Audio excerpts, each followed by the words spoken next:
તો ફ્રેન્ડ્સ, આપણે ગુંદા કેરીનું આથણું કરવા માટે મેં અહીંયા તોતા કેરી લઈ લીધી છે. 2 મોટી સાઇઝની તોતા કેરી લઈ લીધી છે અને 500 ગ્રામ મારા ગુંદા છે. તેની સામે તમે 2 થી 3 એડ કરી શકો છો. તો અહીંયા આપણે કેરીને એકદમ સરસ મીડિયમ સાઇઝના આપણે પીસીસ કરી લેવાના છે ને એકદમ સરસ રીતે પહેલાં કેરીને આપણે વોશ કરી લેવાની છે.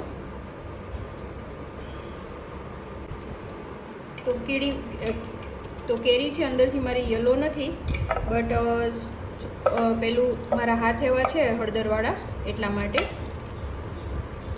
તો આવી રીતે આપણે નાના કટકા કરી લેવાના છે. તો ફ્રેન્ડ્સ, આવી રીતના કેરીની કટકી છે ને આવી રીતના કલર ગોઠલાનો ભાગ છે ને જરાય આવવા દેવાનો નથી, નહીતર છે ને આથણું તમારું બગડી જશે.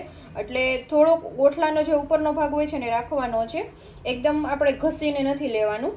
અને 1 ચમચી હળદર અને 1 ચમચી આપણે નિમક એડ કરવાનું છે અને હાથેથી મિક્સ નથી કરવાનું, આવી રીતે એને મિક્સ કરી દેવાનું છે.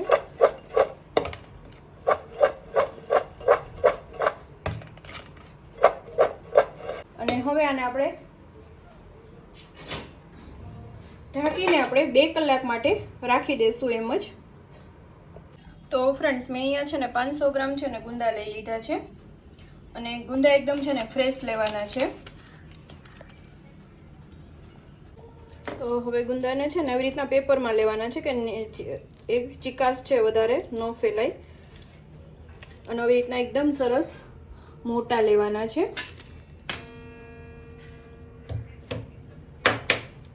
આવી રીતે આપણે ભાંગતા જવાનું છે. અને આ કડક ગુંદા હોય છે ને ફ્રેન્ડ્સ, એટલે એમાં ચિકાસનું પ્રમાણ છે ને પણ ઓછું હોય છે. તો આવી રીતે કાઢતા જઈએ અને ડીશમાં આ રીતના આપણે ગોઠવતા જવાના છે.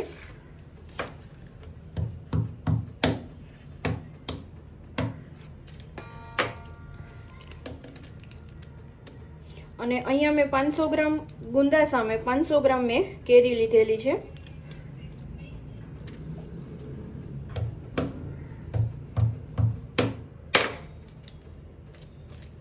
આવી રીતના ચમચીના દાંડલાથી આપણે ચિકાસેની બી કાઢતા જવાના છે. આવી રીતે ભાંગતા જઈ અને ઉપર છે ને આપણે નિમક એડ કરતું જવાનું છે. આવી રીતે અને આપણે કટ કરતા જવાના છે. તો જો આવી રીતના બધા ગુંદાને મેં નિમક નાખીને મૂકી દીધા છે. તો આની ચિકાસ કાઢે ત્યાં સુધીમાં આપણે મસાલો બનાવી લઈશું. તો એમાં આપણે એક મિક્સી જાર લઈ લેવાનું છે. એમાં આપણે 100 ગ્રામ રાઈના કુરિયા લઈ લેવાના છે.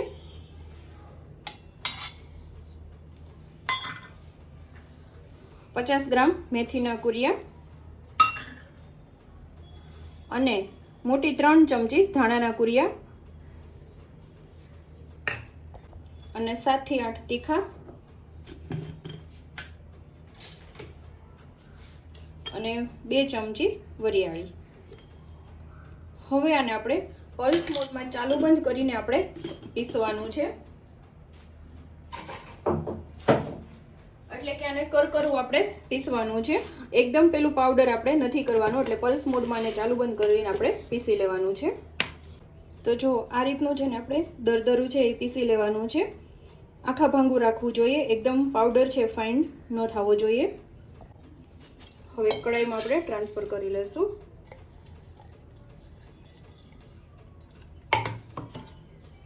એમાં આપણે 1 ચમચી નિમક એડ કરી દઈશું, 5 ચમચી હિંગ. આ પણ વરસના ફ્રેશ મસાલો હોય ને એ તમારે વાપરવાના છે. 1 ચમચી હળદર અને આપણે 3 ચમચી ઓઇલ લઈ લેશું. એટલે આ કપ છે 1/4 કપ થયો છે.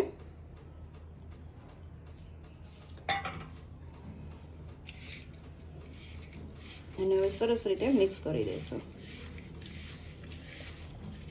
આમાં તમે તમારી ચોઈસ પ્રમાણે તમે ગરમ તેલ અને એકદમ ઠંડુ પાડીને પણ તમે લઈ શકો છો. આ રીતના સરસ મિક્સ કરી દેવાનું છે. અને હવે એને આપણે ઢાંકીને સાઈડમાં રાખી દઈશું. હવે આપણે ગુંદામાંથી ચિકાસ કાઢવાની છે.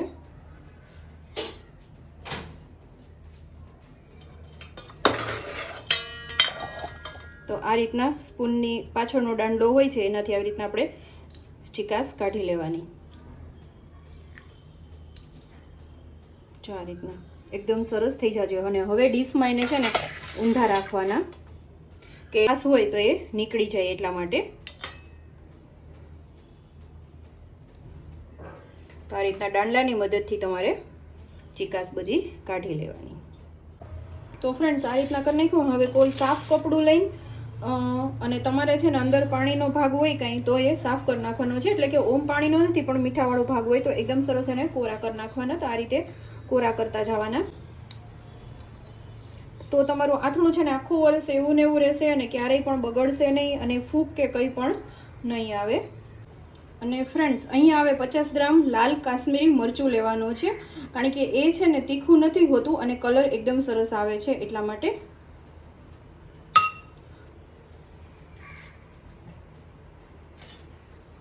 હવે આપણે સરસ રીતે મિક્સ કરી દઈશું.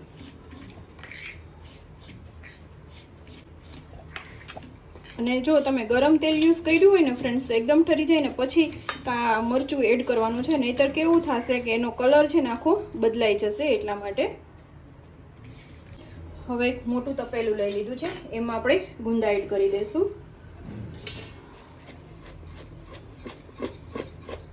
અને એમાં આજે આપણે કેરી રાખેલી હતી ફ્રેન્ડ્સ, તો અહીંયા મેં 500 ગ્રામ ગુંદા અને 500 ગ્રામ કેરી લીધી છે. તો આ પાણી છે આપણે નિતારવાનું નથી, એનાથી જ તમારું આખું વરસ ગુંદાનું આથણું એવું ને એવું રહેશે. તો કારણ કે હળદર મીઠાવાળું જ પાણી છે.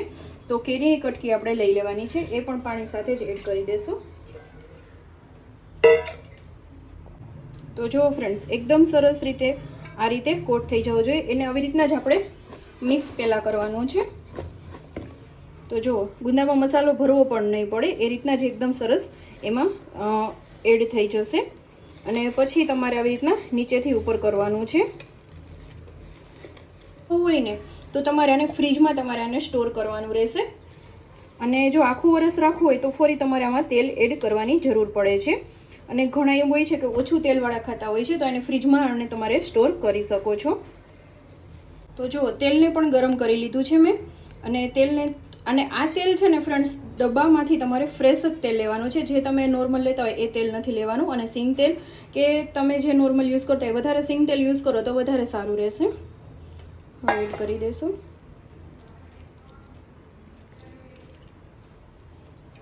કારણ કે આને હું છે ને બહાર જ સ્ટોર કરવાની છું એટલા માટે.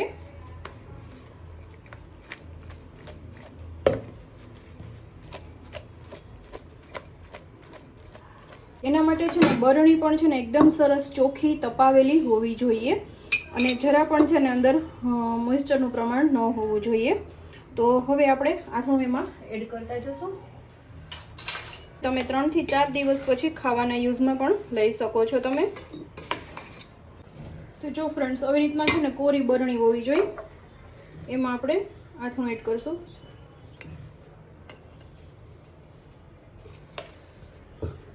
આ અત્યારે રનિંગમાં આપણે ચાલુમાં ખાવા માટેનું ભરું છું, એટલે એમાં વધારે તેલ હું એડ નહીં કરું. અને આપણે ઉપર થોડું એવું તેલ એડ કરી દઈશું.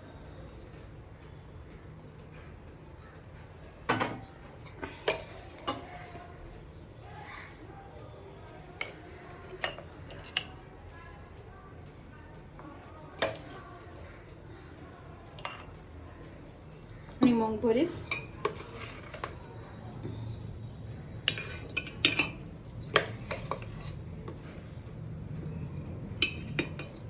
થોડું થોડું રીતના પ્રેસ કરી દેવાનું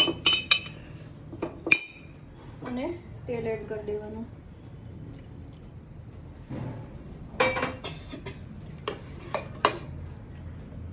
ફરી આથણું કરી દેવાનું.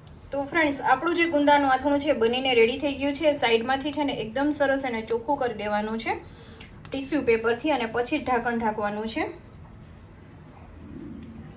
તો તમને આ રેસીપી કેવી લાગી અને આખું વરસ એવું ને એવું રહેશે, એની સુગંધ પણ એવી ને એવી જ રહેશે ફ્રેન્ડ્સ. અને આ રીતના તમે મેથીઓ મસાલો બનાવશો તો બધા નોર્મલ જે કેરીનું તમે નોર્મલ અત્યારે જે રૂટિનમાં ખાવા માટે કરતા હોય તો એમાં પણ ચાલે છે ફ્રેન્ડ્સ.